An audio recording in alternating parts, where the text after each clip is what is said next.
네, 안녕하십니까. 박정호입니다. 네, 이번 방송은 기아차에 대해서 이야기해보는 시간 가져볼까 합니다. 영상 하단에 구독과 좋아요 버튼 눌러주시고 이야기 시작해보도록 하겠습니다. 애플카 생산설에 굉장히 핫했습니다. 기아차가 어제 핫했고, 어, 저, 어, 정규장에서도 올랐고, 시간의 단위가에서는 상한가 가면서 9만원대, 여기서는 정규장에서는 8만원 넘었지만, 시간의 단위가를 포함하면 9만원이 넘어가는 주가가 나온 기아차다라고 볼 수가 있겠습니다.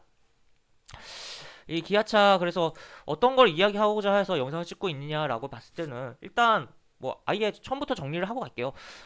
일단은 오늘 아침에 변동성이 굉장히 심할 거라고 볼 수가 있겠고, 오늘 기본 관점은 저는 오늘 접근보다는 뭐 더 비싼 가격에 주도 접근하더라도 조금 한 템포 빠져서 보는 게 낫지 않을까. 그래도 뭐 움직임에 있어서 애플과의 협업이 잘 될 경우 충분히 수익을 챙길 구간이 나오기 때문에 오늘 굳이 변동성 심한 데서 위험하게 진행을 접근하기에는 조금 부적절하지 않을까에 대한 의견을 드리도록 하겠고, 물론 이제 시가가 오늘 뜨고 추가로 굉장히 강하게 갈 수도 있어요. 강하게 갈 수도 있고 한데, 그렇지만 이제 어쨌든 이 변동성에 있어서 대응이 잘못되면 오히려 시가만 뜨고 살짝 쳤다가 그냥 빠지는 음봉이 나올 수도 있다라는 것도 고려를 해봐야 된다는 거죠. 그렇기 때문에 좀 타이트하게 손절을 잡고 빠르게 대응을 할 수 있는 게 아니라면 조금 한 템포 물러나서 보면 좋지 않을까에 대한 의견을 드리겠고, 무엇보다 제가 기본적인 내용인 이거고, 추가로 기아차를 볼 때 많이 참고하면 좋은 게 무엇이 있을까를 생각을 해봤을 때 결국 애플과 협업을 하고 있는 애플의 하청업체로 볼 수 있는 폭스콘이다라고 저는 표현을 하고 싶어요.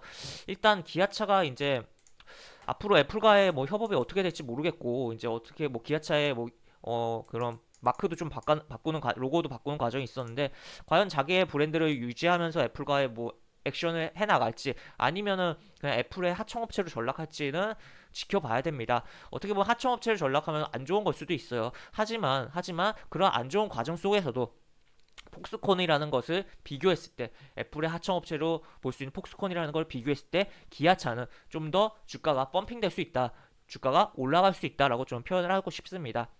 그래서 일단 물론 고유의 자기 브랜드를 유지하면서 애플과의 그런 관계를 구축하고 가면 더 좋겠지만, 애플의 하청업체로 전락을 하는 안 좋은 액션이 나오더라도 기아차가 앞으로 좀 더 움직일 가능성에 대해서 저는 보고 있고, 다만 오늘 잘못 접근하면, 대응 못하면 좀 많이 당할 수도 있다. 그렇기 때문에 한 템포 좀 떨어져서 보면 어떨까에 대한 의견을 드리도록 하겠고, 일단 뭐 일단 기아차의 시가총액부터 봅시다.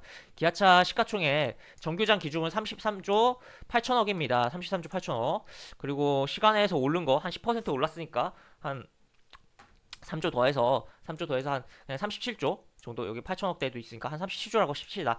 37조라고 보면 되겠고, 시가총액이 37조인데 폭스콘의 주가를 보면, 이건 폭스콘이에요. 이렇게 나오긴 하는데 폭스콘입니다. 여기 보시면 폭스콘 주가 이렇게 보시면, 폭스콘은 최근에 뭐 지리자동차의 협력 때문에 주가가 레벨업된 것도 있긴 하지만 어쨌든 현재 시가총액이 우리나라 돈으로 51조다라는 거. 그러면 51조, 37조 비교를 해봅시다. 여기가 더 크죠. 그리고 이거는 핸드폰 쪽이고 여기는 자동차입니다. 그렇다면 물론 최근에 지리자동차의 협력을 올라온 부분이 있기 때문에 51조를 다 비교 대상으로 보기는 애매하긴 하지만, 이 자동차라는 산업의 특성과 뭐 부품이 많이 들어가는 것도 있고, 또 추가로 애플 그 아이폰이라는 그 핸드폰보다는 이게 규모가 크고 제품 하나하나 단가도 높잖아요. 그렇기 때문에 그런 거를 고려해 봤을 때는 이 51조를 언젠가 넘어가는, 뭐 협업이 잘 됐을 때, 잘 돼가지고 뭐 어느 정도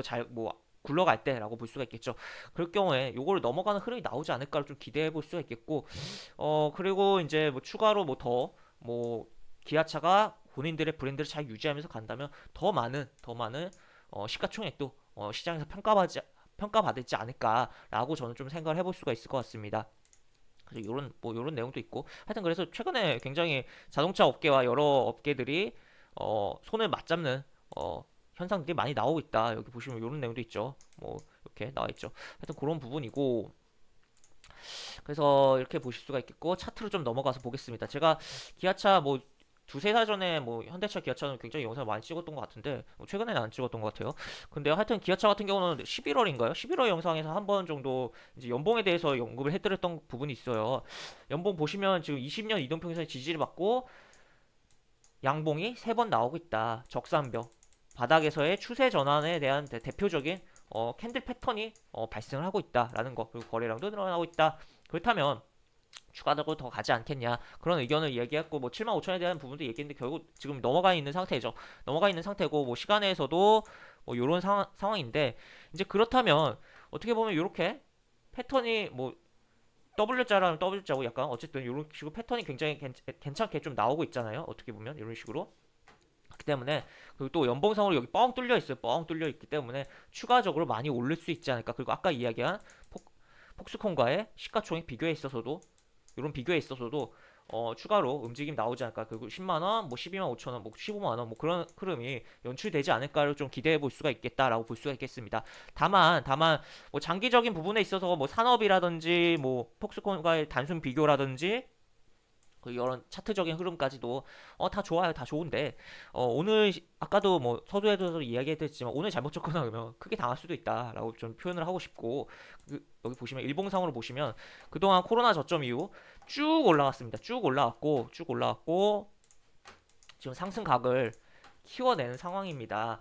이런 상승각이 가파라지고 올라가는 추세 속에서 이렇게 가파라지는 거, 또 거래량도 이렇게 발생을 할 경우에는 단기 고점에 대한 생각을 해봐야 되는 부분이에요. 특히나 이 봉의 사이즈가, 봉의 몸통이 커질 경우에는. 그렇기 때문에 오늘 뭐 시가 트고 바로 뭐 또 추가로 움직이면서 뭐 더 강한 그 흐름을 보여줄 수도 있긴 하겠고, 또 뭐 10만 원 넘어가는 흐름도 나올 수 있긴 하겠지만, 더 비싸게 주고 사더라도 조금은 한 테보 물러나서 좀 안정적으로, 어차피 큰 흐름에서 뭐 산업적이고 다 베이스가 깔려 있는 종목이니까 조금은 기다렸다가 접근하는 게 오히려 오늘 아침부터 잘못 들어갔다가 물리는 케이스가 나오는 것보다는 낫지 않을까에 대한 의견을 드리도록 하겠고, 보통 이제 시가가 10% 이상 떠버리면, 요즘 시장에서는 좀 들그래요. 워낙 유동성이 풍부하다 보니까 보통 시가가 그래도 10% 이상 떠버리면 시가를 기준으로 살짝 올랐다가 장대 음봉으로 마무리되는 경우가 굉장히 많습니다. 그렇기 때문에 그러한 부분도 생각해 봐야겠다라고 볼 수 있겠습니다. 그래서 일단은 어쨌든 뭐 큰 흐름이 굉장히 좋다라는 거는 염두를 해도 돼. 염두를 해두고, 뭐 산업이란 부분도, 산업에 대한 부분도 그렇고, 폭스콘과의 시가총액 단순 비교도 그렇고, 여러 가지 부분을 고려를 해보고 긍정적으로 볼 수는 있대. 조금 오늘 시장에서만큼은 조금은 너무 뭐 조급하게 해서 빨리 대응이 안 되는 상황이 연출된다면 굉장히 조금 위험할 수도 있지 않을까에 대한 의견을 드리도록 하겠고, 그래서 조금 한 템포 물러나서 차라리 더 비싸게 주고 사더라도 어차피 흐름이 더 갈 수 있는 그런 흐름이 잡혀 있는 종목이니까, 그런 부분에서 조금 빠져나와서 한 템포 늦게 조금 보면서 안정적인 구간이 만들어졌을 때 접근하는 게 좋지 않겠냐라는 의견을 드리면서 오늘 영상을 좀 마무리하도록 하겠습니다.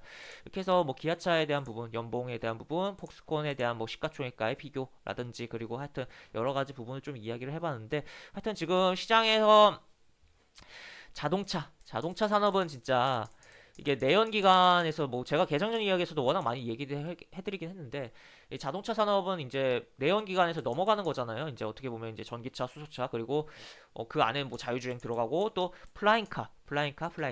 제가 플라잉카에 대해서 굉장히 기대감이 크고 앞으로 재밌을 거라고 보고 있는 있는데, 하여튼 이러한 부분들, 그래서 전기차, 수소차, 그리고 결국에 궁극적으로 플라잉카, 그리고 이 안에는 뭐 자율주행, 그리고 또 그에 따라서 이 자동차 산업의 움직임에 따라서 철강업도 따라갈 수 있는 거고, 추가로 이 여기 들어가는 반도체도 따라갈 수 있는 거고, 추가로 자율주행이 보급되면 이 차 안에서 무엇을 할 것이냐, 컨텐츠 해서 그런 부분으로 한 개의 산업의 변화에 따라서 다른 산업들이 동시에 다 움직일 수 있다는 것까지도 체크를 해놓고 우리가 보시면 좋겠다라는 의견까지 드리면서 영상을 마무리하도록 하겠습니다. 이상 박정호였습니다. 감사합니다.